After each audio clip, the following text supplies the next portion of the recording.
తెలంగాణ రాష్ట్ర వ్యాప్తంగా గత 3 రోజుల పాటు వర్షాలైతే విస్తారంగా పడ్డాయి. ఇక ఈరోజు అంతా నార్మల్‌గా ఉన్నట్టుగా మాత్రం కనబడతా ఉంది. అసలు ఎలా ఉండబోతా ఉంది? ఇప్పటివరకు పడినటువంటి వర్షపాతం ఎంత? ఇంకా ఎంత మేరకు లోటులో ఉన్నాము?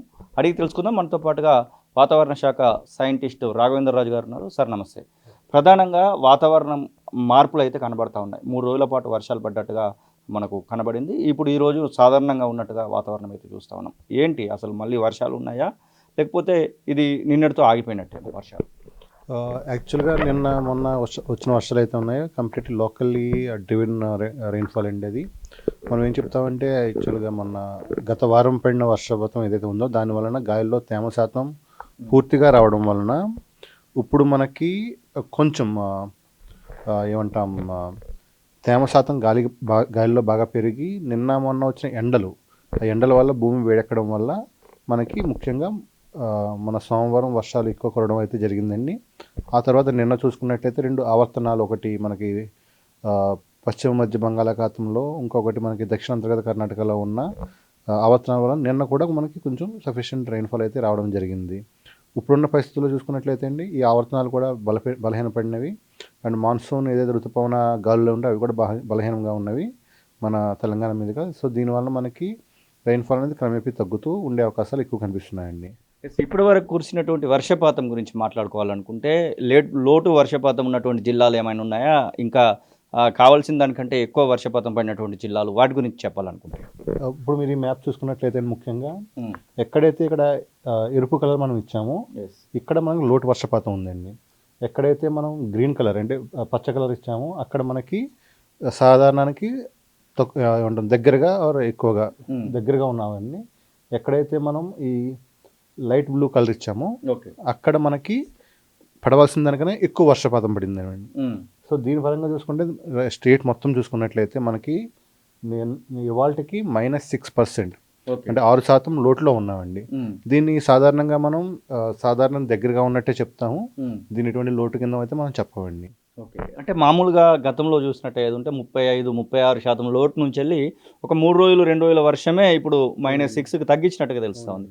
సేమ్ ఇలాంటి వర్షాలే ముందు ఎక్స్పెక్ట్ చేయొచ్చు అంటారా? ఈ సూపర్ ఎల్‌నినో టైంలో మీరే చెప్తా ఉన్నారు ఎప్పుడు ఎలాంటి వర్షాలు పడతాయో చెప్పలేమని. ముందు ఏమైనా ఎక్స్పెక్ట్ చేయడానికి ఉందా ఇప్పుడున్నటువంటి పరిస్థితుల్లో తెలంగాణ వాతావరణాన్ని చూసి? ప్రస్తుతం ఉన్న అంచనాల ప్రకారం అయితే మనకి రాబోయే 5-6 రోజుల్లో అయితే ఎటువంటి వాతావరణ స్థితులు మనకి ఈ వర్షపాతాన్ని కలిగించేలా కనిపించట్లేదండి. బట్ ఆగస్ట్ 8, 9 ఆ తారీఖుల తర్వాత మనకి ఒడిషా తీరంలో ఒక అల్పపీడన ప్రాంతం ఏర్పడే అవకాశాలు కనిపిస్తూ ఉన్నాయి. అల్పపీడన ప్రాంతం కనుక బలపడి మనకి టువర్డ్స్ ఛత్తీస్గఢ్, ఒడిశా, తెలంగాణ మీదుగా వచ్చినట్లయితే మనకి మళ్ళీ మనం గత వారం చూసినటువంటి రెయిన్ఫాల్ ఎలా ఉందో అటువంటి మళ్ళీ రైన్స్ కురిసే అవకాశాలు అయితే ఉన్నాయి. బట్ ప్రస్తుతం ఉన్న పరిస్థితుల్లో అయితే ఒక అంచనా అండ్ దృఢమైన అంచనాకు రావడానికి మన దగ్గర ఎటువంటి లేవండి. ఎందుకంటే కొన్ని మోడల్స్ చూపిస్తున్నాయి, కొన్ని మోడల్స్ చూపించట్లేదు. సో కన్సెన్సస్ అనేది లేదు దాంట్లోని మోడల్స్ మధ్యన. సో అందుకే మనం ఇంకా ఖచ్చితంగా చెప్పలేకపోతున్నాం. బట్ ఇప్పుడున్న పరిస్థితులు అయితే వచ్చే 4-5 రోజులకి మనకి ఎటువంటి వర్షపాత సూచన అయితే లేదండి. ఉష్ణోగ్రతలు ఎలా ఉండొచ్చు అంటారు గతంతో పోల్చుకుంటే? నిన్న మొన్నటితో పోల్చుకుంటే ముందు ఎలా ఉష్ణోగ్రతల ప్రభావం ఉంటుంది? పెరగొచ్చు అంటారా? ఎట్లా ఉండొచ్చు? మనకి ఖచ్చితంగా వచ్చే 2-3 రోజుల్లో ఒక 2-4 డిగ్రీలు రాష్ట్రవ్యాప్తంగా చూసుకున్నట్లయితే పెరిగే అవకాశాలు ఎక్కువ ఉన్నాయండి. ఏదైతే మనకి ఇప్పుడు సౌత్ జిల్లాలు, ఈ జిల్లాల్లో మనకి ఎక్కువ వర్షపాతాలు లేకపోవడం వలన ఇక్కడ మనకి టెంపరేచర్స్ పెరుగుతాయి. అండ్ మిగతా జిల్లాల్లో నార్మల్ కన్నా 1-2 డిగ్రీస్ ఎక్కువే ఉంటాయండి.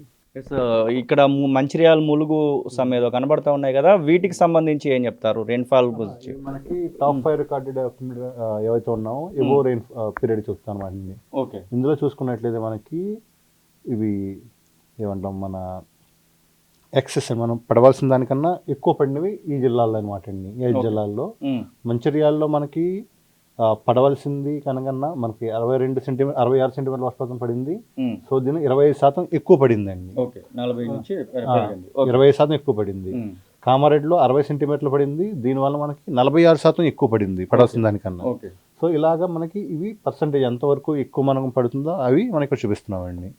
ప్రధానంగా మీరు ఇప్పుడు చెప్పినటువంటి ఏదైతే లోటు వర్షపాతం ఉన్నటువంటి వారి గురించి ప్రభుత్వానికి ఏమైనా చెప్పారు వెదర్ ఆఫీస్ ఇక్కడి నుంచి? ఇది ప్రతిరోజు మనం ప్రభుత్వానికి షేర్ చేస్తూ ఉంటాం అనేది ముఖ్యంగా అగ్రికల్చర్ డిపార్ట్మెంట్ వారికి, ఇరిగేషన్ డిపార్ట్మెంట్ వారికి, ప్లానింగ్ వారికి అండ్ ఇతరత్ర ఏదైతే మనకి ఉన్నాయో ప్రతి వారికి మనం ఈ మ్యాప్ అనేది ఏదైతే ఉందో ప్రతిరోజు మార్నింగ్ మనం షేర్ చేస్తూ ఉంటామండి.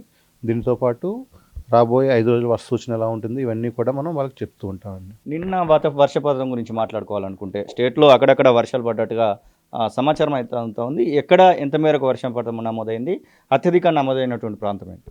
నిన్న మొత్తం మనం రాష్ట్ర వ్యాప్తంగా మాట్లాడుకున్నట్లయితే ఏమంటామండి మనకి చాలా చోట్ల వర్షాలు పడడం జరిగింది. దీనికి మనకి హైయెస్ట్ వచ్చి నిజామాబాద్లో 4 సెంటీమీటర్ల వర్షపాతం, ఈవెన్ నిర్మల్, మెదక్లో కూడా 4 సెంటీమీటర్లకి వర్షపాతం జరిగిందండి. అండ్ బోధన్లో 3 సెంటీమీటర్లు ఇలా వర్షపాతం. ఇవన్నీ మోస్తరు వర్షాలు, ఎక్కడ కూడా భారీ వర్షం అయితే నమోదు అవ్వలేదు. ఇది రాఘవేంద్ర రాజు వాతావరణ శాఖ అధికారి, సైంటిస్ట్ చెప్తున్న మాటలు. మొత్తం మీద తెలంగాణ రాష్ట్ర వ్యాప్తంగా మళ్ళీ ఆగస్టు 3వ వారంలో ఇట్లా మనం వర్షాలను ఎక్స్పెక్ట్ చేయాల్సినటువంటి సమాచారాన్ని అయితే వారు ఇస్తూ ఉన్నారు. ఇక ఇప్పటికీ 6% లోటు వర్షపాతంలోనే ఇంకా కొనసాగుతుందనేటువంటి మాటనైతే వారు చెప్తున్న పరిస్థితి. కెమెరా పర్సన్ అజార్తో శ్రీనివాస్ తొలివెలుగు, హైదరాబాద్.